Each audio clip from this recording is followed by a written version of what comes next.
plant-based diet produces short-chain fatty acids. Meditation actually heals the gut and makes the gut produce more short-chain fatty acids. Exercise. They did a study looking at exercise, and they discovered that it improves the gut and it helps you produce more short-chain fatty acids. This combination of what is considered to be a healthy lifestyle, getting more sleep, getting more exercise, eating a nice clean plant-based diet, meditation, or like managing your stress. We have evidence, as detailed in my book, we have evidence that on all of those levels, it is affecting your gut microbiome. And guess what the currency is? The currency is the production of more short-chain fatty acids. That's what you get.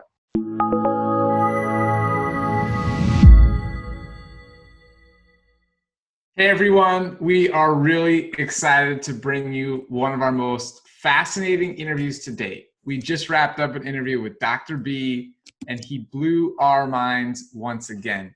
His brand new book, Fiber Fueled, is out right now. We talked all about it in today's interview. If you're interested in losing weight, maximizing your insulin sensitivity, boosting your immunity, eliminating brain fog, gaining energy, and so much more, this book is for you. Yeah, absolutely. This was one of the best interviews we've done in a long time, in an absolutely long time. And the reason for that is because Dr. B is fascinating.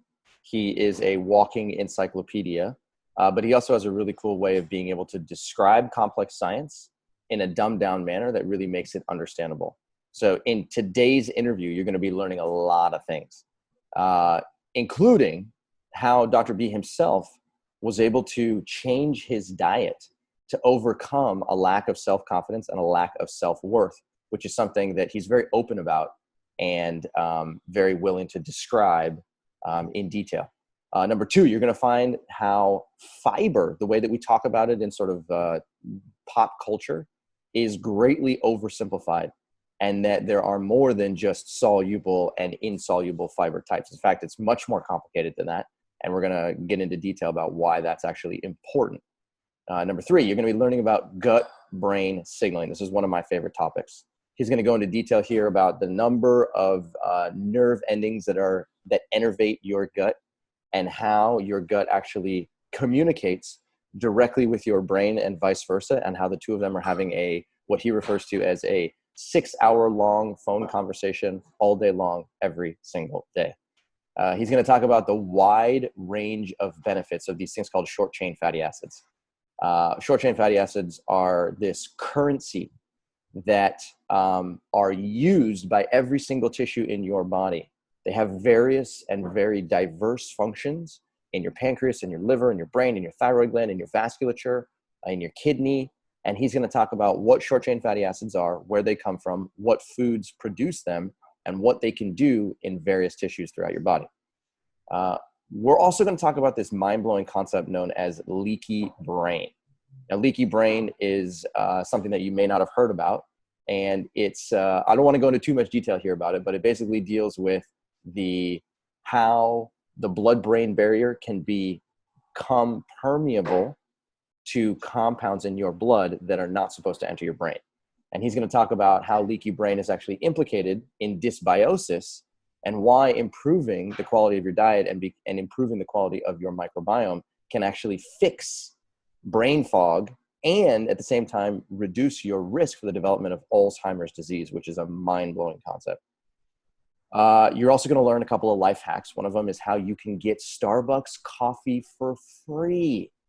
So if you listen to this podcast for no other reason than to get free coffee from Starbucks, it would still be worth your time. This podcast also has a lot more information than just what I talked about here. So we hope that you love this interview. This is a mind-blowing interview in so many ways.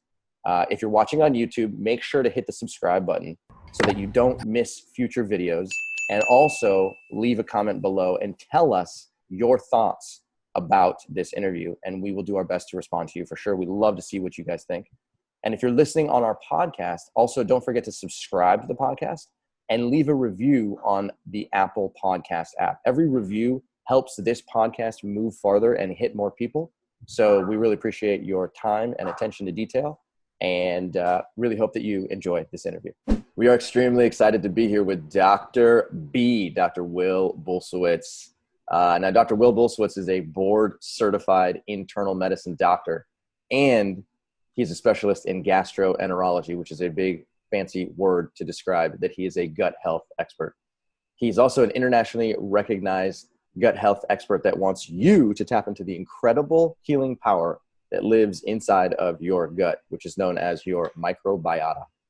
We're going to go into a lot of detail about what that exactly is today and how it functions to actually benefit many metabolic organs inside of your body. His medical training involves 16 years at America's elite institutions. And he completed a bachelor's degree from Vanderbilt University and a medical degree from Georgetown University and a master's in clinical investigation from Northwestern University. In other words, he's real smart.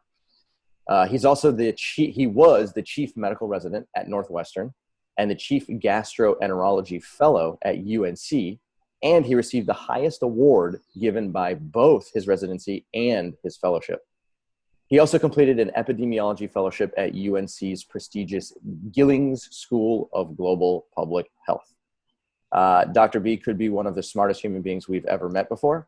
And we've had multiple conversations with him about gut health. And we found those conversations to be so helpful. And we've got such good feedback on them that we decided that we wanted to do yet another conversation with him, because he also has an incredible book called Fiber Fueled, which is coming out today.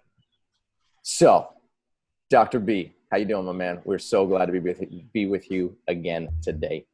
Sai, I am extremely happy to be here. And I want to, right off the bat, just pay you a compliment. I hope you don't mind. And this time it's not about your striking good looks.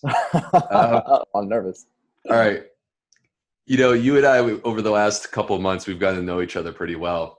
And what I've been amazed by is the progression in the confidence in which you say my last name. And I'm wondering, I always teach my son, when my son and I play basketball and he misses a shot, I'm like, don't worry, practice, practice. And so I'm wondering if you've been in front of the mirror in the last few weeks saying Bulsiewicz, just practicing. What is it like? I kid you not. When I first saw your last name, I was like, that's complicated. So what I did was I wrote it down, and I was made you anxious. It made you anxious like lectin. It did. I was like, Bulsiewicz, Buska. And then I practiced it over, and I swear, every single time I look at it on my phone, on social media, I'm like, Bulsiewicz. And so I've kind of like ingrained it in my head. So I'm glad you can hear the confidence. I appreciate that. Yeah, man. Dr. I'm B, happy to be here. I'm just going to stick with Dr. B. This is it. Today's the day. We are recording on the day of your book launch. Give us a summary of how you got to this point. Gosh, man, this is crazy. Where do I begin? Here's where I'll start. So first of all, I feel like I'm doing what I was supposed to do. And what I mean by that is not writing books. I mean more so being a doctor. And, that was my dream since I was a kid, like I was like a teenager. And then when I got to be about 30, the diet that I was raised on started to fail me. I could get away with it for a really long time. I never gained weight in high school or even my early 20s. But when I got to be 30, I woke up and I'm like, I don't like the way I look. I don't like the way I feel. I weigh 50 pounds more, anxiety issues. I was depressed at times. High blood pressure, low energy, even low self-esteem, even though, Cyrus is rattling off those credentials. And I'm very proud of the hard work that I put into my career. But even though I was accomplishing all these things professionally, I had low self-esteem. And I needed a way out. And my medical training hadn't really taught me how to do that. And it was the discovery of a plant-based diet that radically transformed my life. The weight melted away, the anxiety lifted, the self-esteem and self-confidence came back. And it was so powerful that I went to the medical literature to say, look, Georgetown, Northwestern, UNC, how come I haven't heard anything about this? And was shocked to discover thousands of studies supporting a plant-based diet as the path to optimal human health, and particularly optimal digestive health, optimal gut health.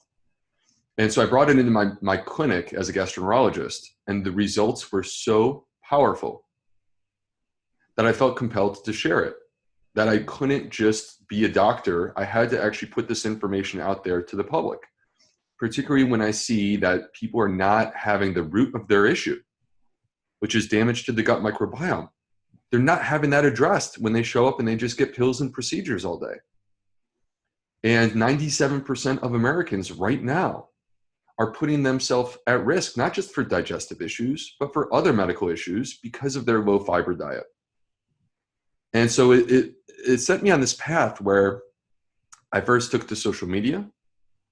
Then I started showing up on people's podcasts. And the energy and enthusiasm was so much that it basically forced me to do something that really wasn't my plan. And that is write this book, Fiber Fueled, out today. And I'm proud of it. It's literally almost 2 years of work. I have been grinding nonstop. There have been very few days that I've taken off to relax. And now finally, this thing that I've been, secretly working on at Starbucks, finally I get to unleash it on the world and see what they think about it. Oh, this is a Starbucks masterpiece. That's incredible.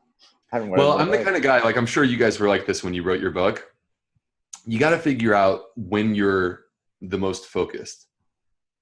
And so for me, at the end of the day, I'm wildly inefficient because I'm exhausted. I've been working really hard all day, and then I play with my kids for a little bit. Mm-hmm. So for me, it was always, I got to wake up at 5 a.m. Wake up at 5, go to Starbucks. I figured out all of the tricks at Starbucks. I've had so many Starbucks points. It's ridiculous. Did you know, this is not the most important piece of information that you're going to get from this podcast today, but this is one of the important little nuggets. Did you know that at Starbucks, if you have the app, and you get yourself a coffee and you complete that coffee, mm-hmm. you can get a free refill. Oh, that's like McDonald's back in the day. They didn't used to tell you that, but you could also do the exact same thing. You get completely free. Yeah, but they don't advertise it, right? They don't advertise it. And now normally a refill, there is a cost to a refill. It's a lot less than a normal cup of coffee. Mm-hmm. All right. But if you go up there and you got the app and you're just like zing, zing with the app, 0 cents, free refills. Well, there you have it, folks. I mean, that was a phenomenal podcast. Thank you so much for coming on. Mic drop. I'm out. Yeah. See ya. Okay. So we got so many different directions we can take this. Okay. One thing that you just said in your last answer is you said that Americans are fiber starved. In your book, you said that 97% of people living in the United States are fiber starved. A couple questions. Number one, what the heck does that mean? Number two, how do you know that they're fiber starved? Number three, how much fiber should people be eating? How many questions can you rattle off at once and try to confuse me? This is amazing. I can go a lot more. There's a level of intensity here, but I like that. I like that. All right. So the issue is, hold on, I don't even remember the first question. Okay, so how do you know that 97% of people are fiber starved? All right. There's this thing that we keep seeing showing up, which is that we try to do studies on fiber in the United States. And a common way to do a study is you line up a group of people. Let's pretend it's 100 people. And what you're going to do is you're going to take the high fiber consumers and compare them to the low fiber consumers. So what you would do is you would say, of these 100 people, I'm going to compare the top 20 in fiber consumption to the bottom 20. Well, guess what? When you do that study in the United States, the high fiber consumers are consistently below the daily recommended amount of fiber, which is 25 grams for women and 38 grams for men. We can't even do a study in the United States with people eating the recommended amount of fiber, because even the high fiber consumers are less than the recommended amount. Oh, and the reason people in the high fiber group are less than the recommended daily amount of fiber. The high fiber consumers are getting less than 25 grams. When you look at these studies, when you pull them up, you're like, oh my gosh, the high fiber consumers are 22 grams on average. The low fiber consumers are 8. And the recommended amount is 25 for women and 38 for men. It's absurd. Unbelievable. Yeah, it's really kind of sad and depressing. So the statistic that 97% of Americans are not getting the minimal daily amount of fiber is completely accurate. And it has consequences when it comes to your gut health. There is a special connection between fiber and your gut microbes. This is their food. They are as alive as you and I are. What happens if we starve? If we starve, we grow weak, we start to recede, our muscles go away, which is a big deal for a guy like Cyrus, who's a professional bodybuilder. And we end up in a place where we're not capable of performing our daily activities. Like we literally become incapable of doing the normal things that you need to do on a day-by-day basis. Guess what?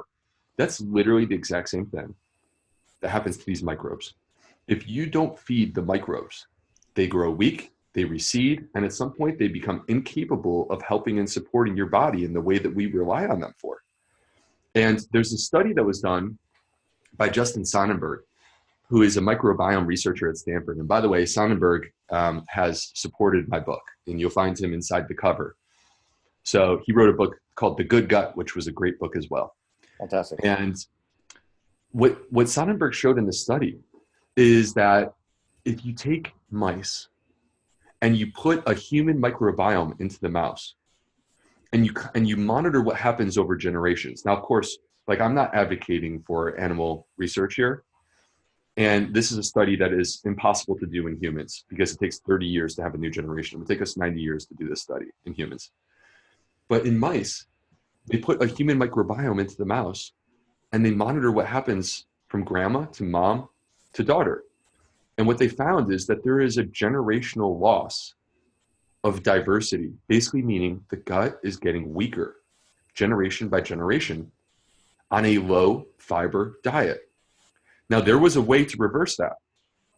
You could fix the problem. And that was, quite simply, to reintroduce fiber. But if you waited too long, you could get to the point where you reintroduce the fiber and it's like, dang, man, we missed the boat. It's too late. We can't get the microbes back. So the bottom line is that here we are, and for at least one generation, our generation was raised on a low fiber diet, right? We're children of the 80s. Mm-hmm. So, and the generation before us was the first to move into this low fiber diet. And here we are, and we see the emergence of all these issues that are associated with damage to the gut, not just digestive issues, which are insanely prevalent. I mean, I literally wrote in a study myself, 70 million Americans with digestive issues.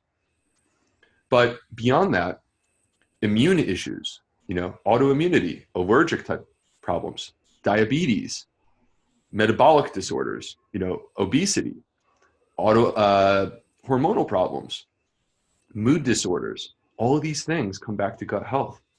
And the bottom line is that our low fiber diet is what's doing it.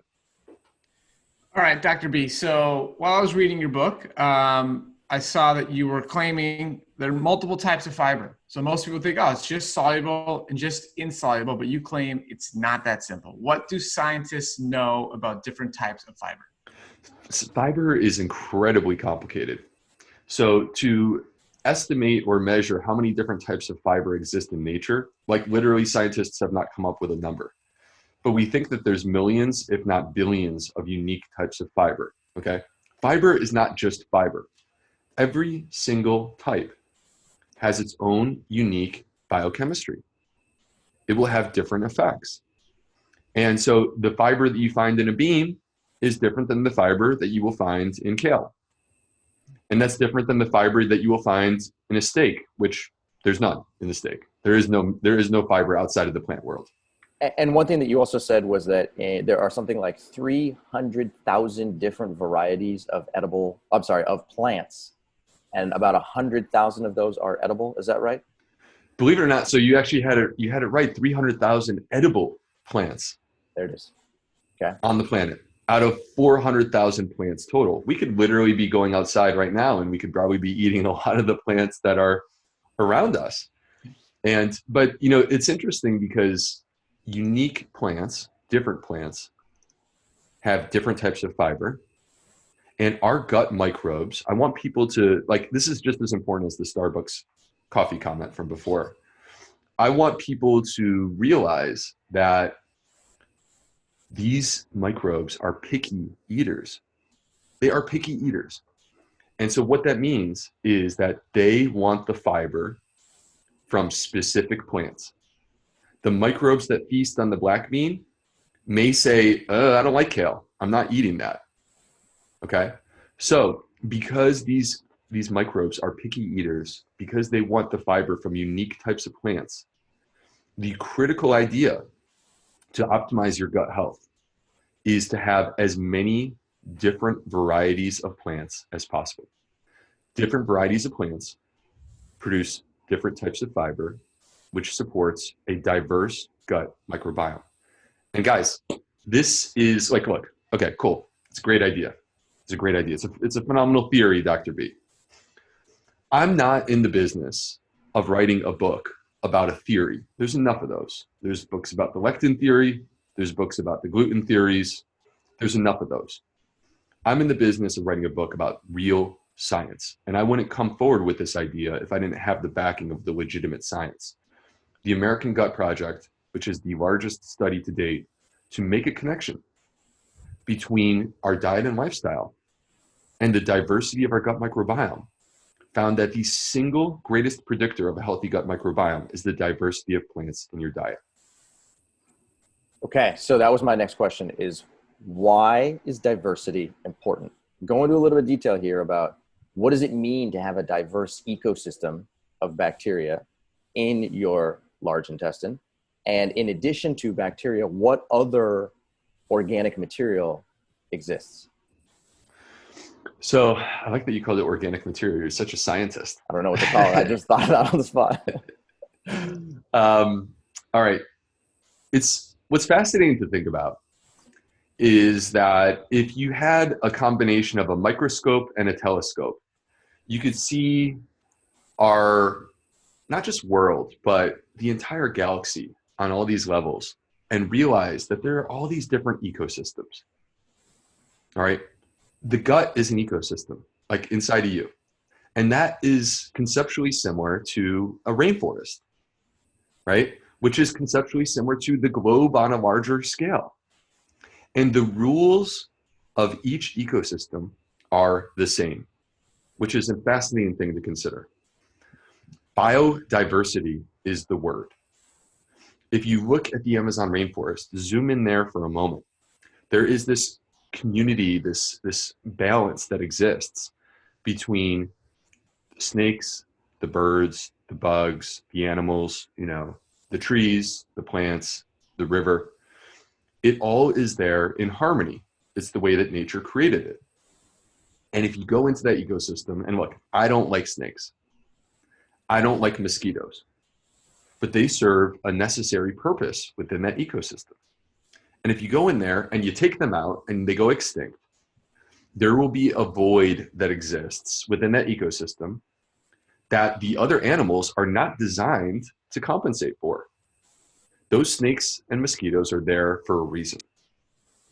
And so loss of diversity within any ecosystem is dangerous, and it can lead to basically the ecosystem becoming fragile and incapable of doing the job that it's there to do. The same is true in your gut microbiome. If you go into the microbiome and you start removing species, those species are there with a purpose.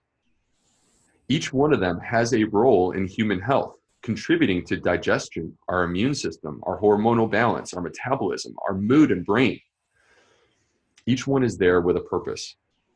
We need to support every single one of these microbes and allow them to thrive. When we have a diverse ecosystem within our gut, we have a resilient, strong ecosystem, a resilient, strong gut that is capable of taking on whatever you toss its way. And by the way, that includes things like COVID-19. We've never been exposed to a virus like this before. This is the first time. And when you have a balanced, strong, resilient gut, it is more built and adaptable to whatever you throw at it, including a new virus like COVID-19. Okay, this is fantastic. There's so many directions that we could go here. My mind is just teeming with different questions. Now, one thing that you talk about in your book is you go into grave detail about the importance of your microbiome in communicating with your brain. There's this thing called the gut-brain signaling, okay? I only have 9 questions about this. Ready? So here they are. Just kidding. Okay, 2 questions for you. Number 1, what specific combination of biological material inside of your gut microbiome is responsible for signaling to your brain? And secondarily, how are messages actually sent from your gut to your brain and vice versa? Can you go into a little bit of physiology here? Because I think it's fascinating and I don't really fully understand it myself. Okay. I want to take on both of these questions all at once with one big answer, which is to discuss the brain-gut connection and how this works. Your brain and your gut are best friends. They are like teenage girls that sit and talk on the phone for 6 hours straight. How can a human being talk to one human being for 6 hours straight? I have no clue, but somehow this is what teenage girls do. And that's like your gut and your brain. They're best friends. They're constantly talking to each other. And it's bidirectional. It goes both ways. The brain talks to the gut by sending signals through the vagus nerve and by releasing hormones, for example, from the pituitary gland, all right, which can activate the sympathetic or parasympathetic nervous system, all of which affects the way that your gut functions. Now, on the opposite side, your gut, it is so fascinating, the different ways that your gut is able to communicate to your brain. There are so many unique pathways. One is through nerves, okay? Your gut has 500 million nerves. Think about that, 500 million nerves. That is 5 times more than you'll find in the spinal cord. Your spinal cord only has 100 million. Right now, sitting here, the people listening at home, those 500 million nerves are collecting information, all right? They're collecting information and they are basically taking it and they're integrating it, packaging it second by second, and sending it upstairs to the brain through the vagus nerve. And the brain uses that information. Gut feelings, right? Gut feelings, your gut intuition. Beyond just the nerves, there's the neurotransmitters. There are 30 neurotransmitters like serotonin, dopamine, norepinephrine, all produced in the gut. 30 neurotransmitters. Guys, I mean, I'm no neurologist, but I didn't even realize there were 30 neurotransmitters. I could only name like 5 or 6. Right, I know. That's a right? lot of neurotransmitters. That's true. That's a lot of neurotransmitters. And so the gut is producing 30 of them. 90% of the serotonin in the body is produced in the gut. Precursors of serotonin, 5-HT, are able to cross the blood-brain barrier and affect mood and focus. All right. So the gut is producing this absurd amount of neurotransmitters. And then here's my favorite part. For the people listening at home, you've heard of probiotics, okay? Those are living bacteria. Maybe you've heard of the new trend, which is prebiotics. Prebiotics are food for the gut microbiome, which is a big part of what my book, Fiber Fueled, is all about, prebiotics. But let me take you next level. Let me take you into the place that no one has even started talking about, and you are going to be ahead of the curve and look like the person who discovered the next big band before anyone else heard the album on the radio, okay? Let's talk about postbiotics. Postbiotics. This is the entire point. The entire point of prebiotics and probiotics is for them to combine. When a probiotic bacteria eats the food that it finds in the prebiotic, it will produce these magic postbiotics. These are the molecules produced by the bacteria that live inside of us. And they can be of many different varieties, but the key here is that when they consume fiber, which again, 97% of us are not getting enough of it. When these microbes consume fiber, they release butyrate, acetate, and propionate, which are short-chain fatty acids. And short-chain fatty acids cross the blood-brain barrier. Short-chain fatty acids repair the blood-brain barrier. So many people who come to see me, they say, I got brain fog. all the other doctors will dismiss them. Oh, that doesn't exist. Well, no, these people are really experiencing this. And brain fog, and I've discussed this with the Scherzeyes, is the breakdown of the blood-brain barrier. It's like leaky gut, except it's leaky brain. And butyrate repairs it. Butyrate repairs the blood-brain barrier because it reforms the tight junctions, which are the exact same tight junctions that exist in your gut. Butyrate repairs the gut and fixes leaky gut. Butyrate repairs the brain and fixes leaky brain. And then that's just the barrier. Butyrate crosses to the other side, goes into the brain, and actually has effects. It can affect our focus, our memory. But what I'm most excited about is that, you know, Alzheimer's disease is a widely prevalent condition these days. And it's caused by the formation of beta amyloid plaques. And I can't even tell you how much the pharmaceutical industry would pay for a drug to prevent the formation of beta amyloid plaques. They would probably pay billions of dollars because they would make trillions of dollars, okay? These microbes produce postbiotic short-chain fatty acids, and butyrate, one of the postbiotics, has been shown to actually prevent the formation of beta amyloid plaques in the brain. Wow. Okay, you literally just blew my mind. The first thing that you said was leaky brain. Go into more detail about this. You're saying that there's a blood-brain barrier which is actually becomes permeable to compounds from your blood that shouldn't be inside of your brain. Is that right? The short-chain fatty acids go and they actually repair the blood-brain barrier such that only specific compounds can move from your blood into your brain. Is that right? Your body is designed with natural defense systems, okay? The body is beautifully designed. It's amazing. And one of the defenses is the epithelial layer or barrier that exists in the gut, which is intended to keep out toxins so that toxins in your diet don't get into your bloodstream. It's a layer of protection.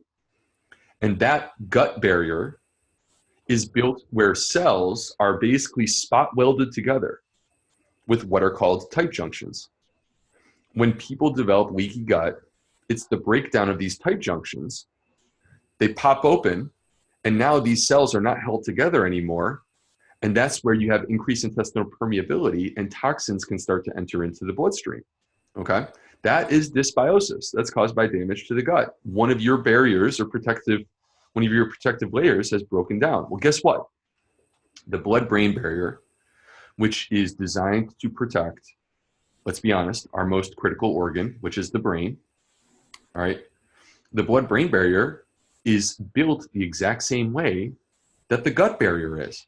It's the same types of cells held together with tight junctions. And when these tight junctions break down, it's the same effect. You are allowing things to sneak through and get into the brain that are not supposed to be there. The short-chain fatty acids have the ability in both locations, both the gut and the brain, to repair the tight junctions, bringing those cells back together and reforming the barrier. It's like having a wall around a city and you are basically closing off the holes in the wall to defend yourself. This is unreal. Okay, now the second thing that you said is that short-chain fatty acids, butyrate in particular, has been documented in evidence-based science to reduce the formation of beta amyloid plaque inside the brain. Why is this not being talked about? This is really important. Well, so Cyrus, we have invested so much energy and frankly, like negative energy into our fear of these foods like lectins and gluten and phytoestrogens. And no one has brought forward, like it blows my mind that no one yet has brought forward legitimate science to talk about postbiotic short-chain fatty acids. I have no clue why I'm the guy who gets to write the book, but I'm really glad that I'm the guy that gets to write the book because this is the real deal. This is the real deal. There are hundreds of studies backing this up. This isn't theory. There are hundreds of studies backing up the health promoting benefits of short chain fatty acids, and you get them with the consumption of fiber. And this is just one of the little perks. You could go throughout the entire body. You could talk about reversal of coronary artery disease, which is what Dean Ornish showed back in the 90s in the lifestyle heart trials, which is that you could reverse coronary artery disease with a plant-based diet and meditation and exercise. Well, guess what? Guess what? Like this is no joke. Talk to me. A plant-based diet produces short-chain fatty acids. Meditation actually heals the gut and makes the gut produce more short-chain fatty acids. Exercise.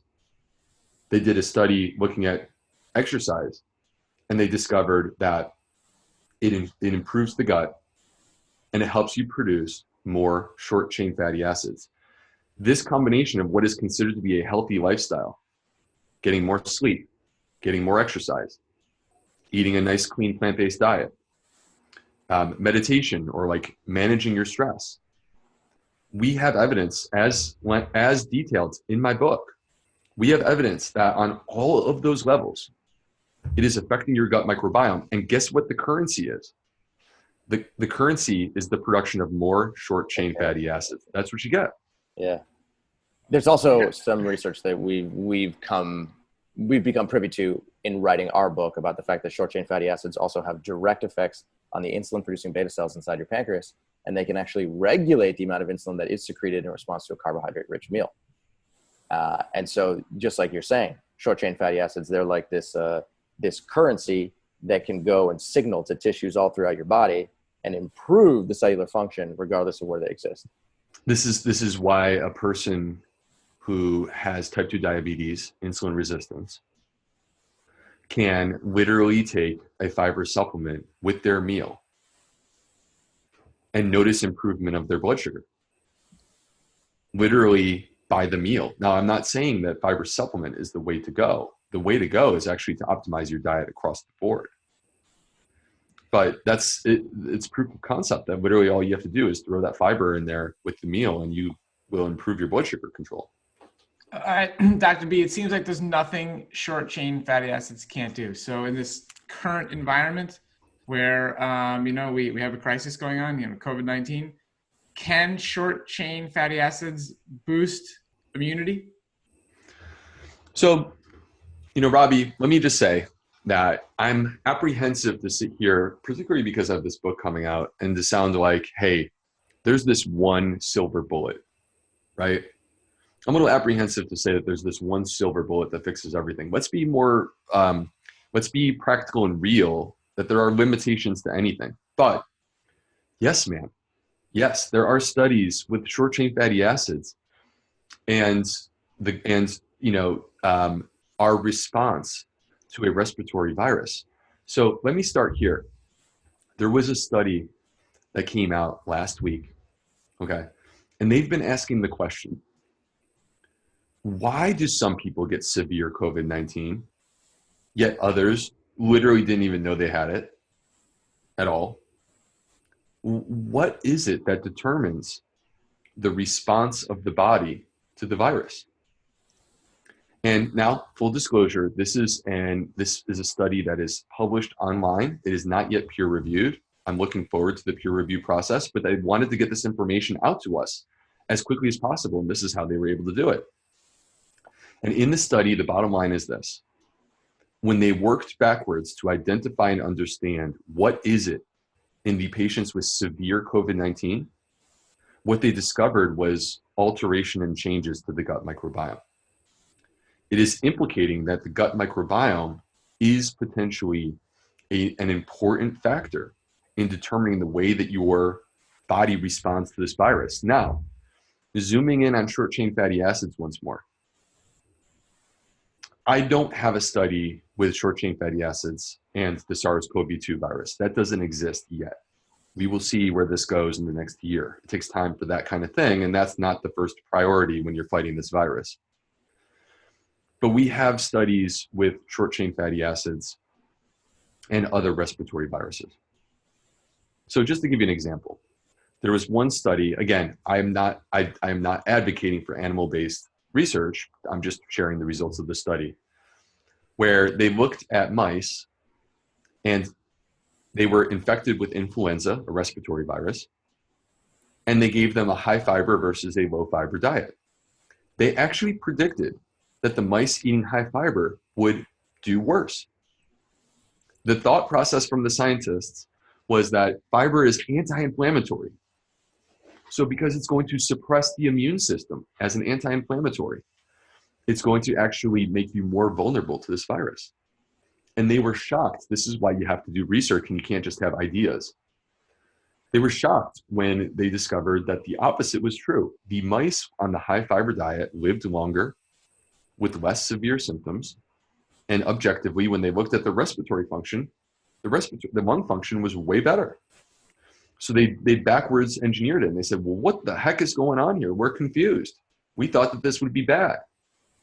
And what they discovered is that when you fed the mice fiber, it enhanced their gut microbiome, which led to the release of short-chain fatty acids. The short-chain fatty acids actually went through the bloodstream to the lungs, where they recruited CD8 cells, which are the exact immune cells that you need to fight the virus. They got the good guys into the fight. All right, you got the right guys on the battlefield. Simultaneously, the rest of the immune system was told to chill out, cool off. So rather than having an immune system that goes nuclear and just tries to destroy everything in its path, which is how people get severe sepsis with this virus. When the immune system is overactive, that's how you actually get sepsis.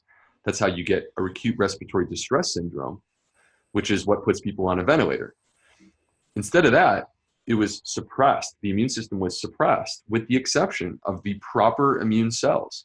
In other words, the short-chain fatty acid turned up the immune system in the exact spot that you need it turned up, and it turned it down in the spot where you want it turned down. And that is a perfect response to a respiratory virus.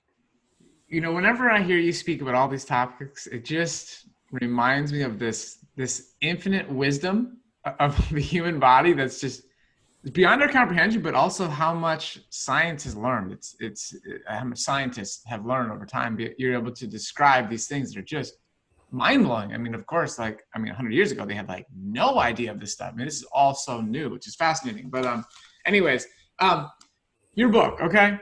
One thing I just want to tell you, Dr. B, the cover itself, the elevation of the word fiber fuel is really nice.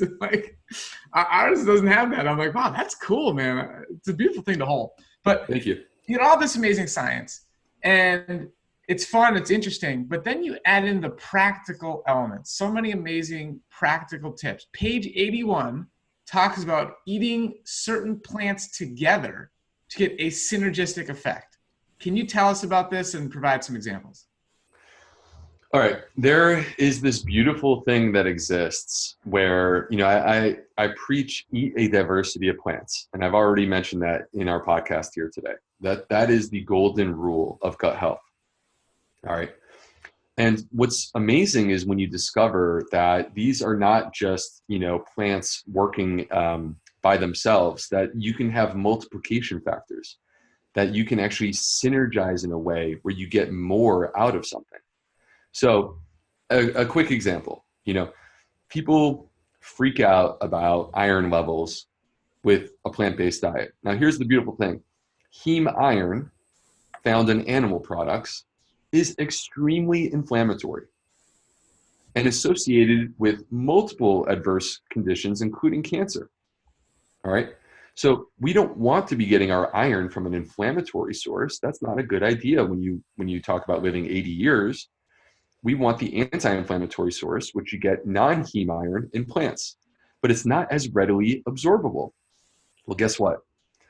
If you get vitamin C in your diet, vitamin C substantially improves the absorption of heme iron, of non-heme iron.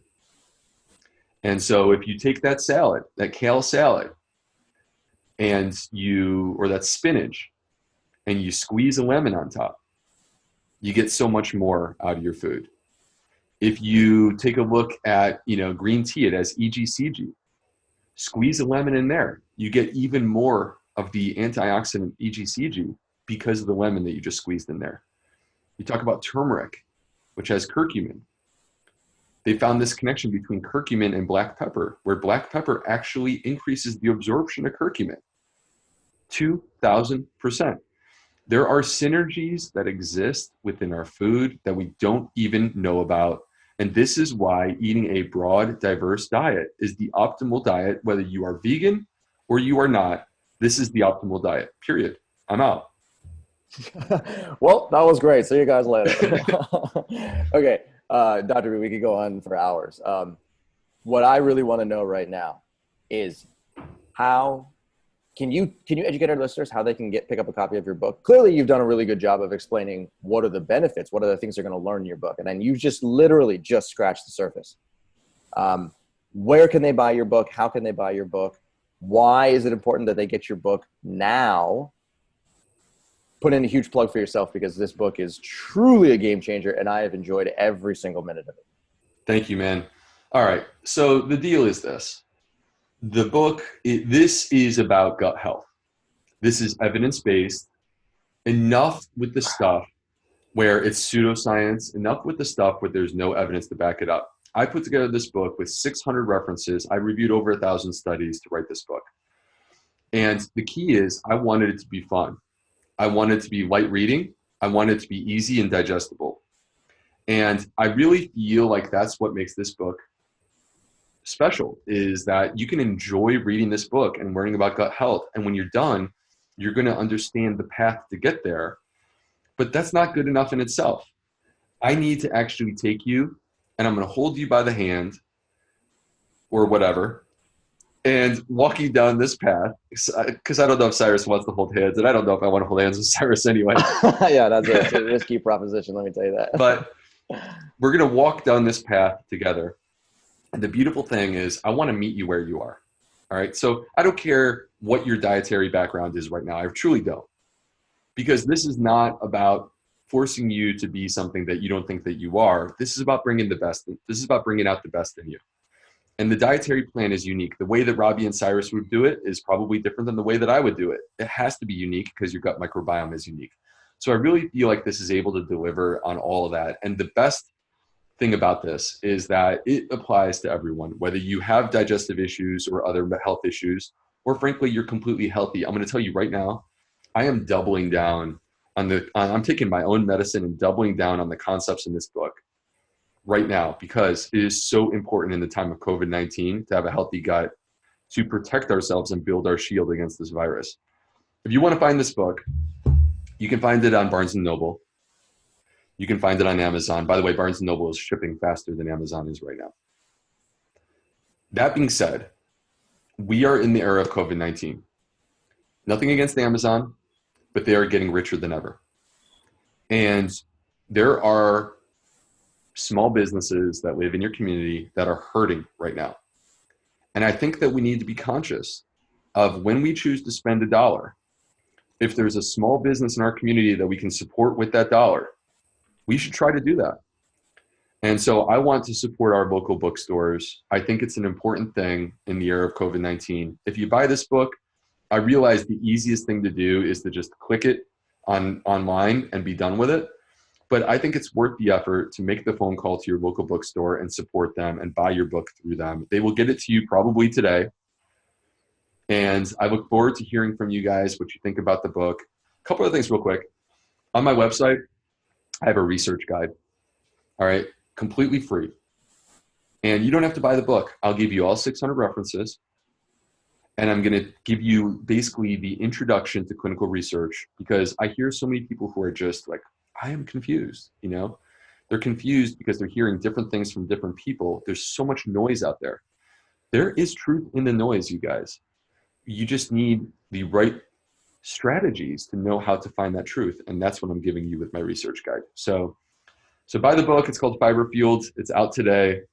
And I look forward to connecting with you guys online as the Gut Health MD and on my website, The Plant Fed Gut, where I have a ton of resources for you. I can't say enough how enjoyable of a read it is. It really is. It's fun. Your personality comes through in the writing, so people are going to enjoy it. And honestly, we had so many questions in this interview we just didn't have time to get to. Like, we were going to talk about food sensitivities.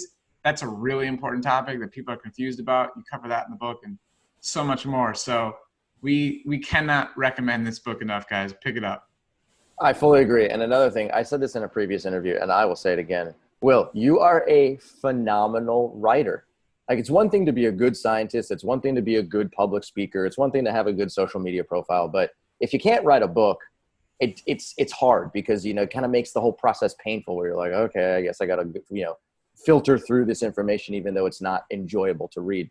But as I was going through your book, I was like, wow, he's really making this exciting. He's got a very good storytelling ability, and you convey very complex scientific information in a very almost like not too dumbed down way, but give you enough information where you can really take that information and make it practical and put those principles into your life immediately. So I honestly, I don't know how to recommend this book anymore. People, if you are interested in learning more about your gut health, how to improve your gut physiology, and how to derive thousands of benefits that are satellite to improving your gut health, please go pick up this book. And just like Will said, go to a local bookstore and try and get it there if you possibly can. If you cannot for any number of reasons, then go ahead and purchase it online at Amazon or Barnes & Noble, no problem. But please get your hands on this book. It is a true game changer, and honestly, one of the best books I've read in the last decade without question.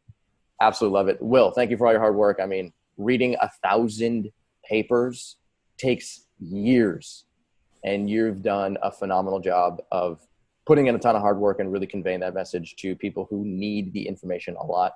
Thank you. You're a rock star, and I look forward to learning more over the course of time. Thank you, guys. Grab Fiber Fueled and Mastering Diabetes. Throw them both into your shopping bin, and let's make this happen. Let's get some good reads on.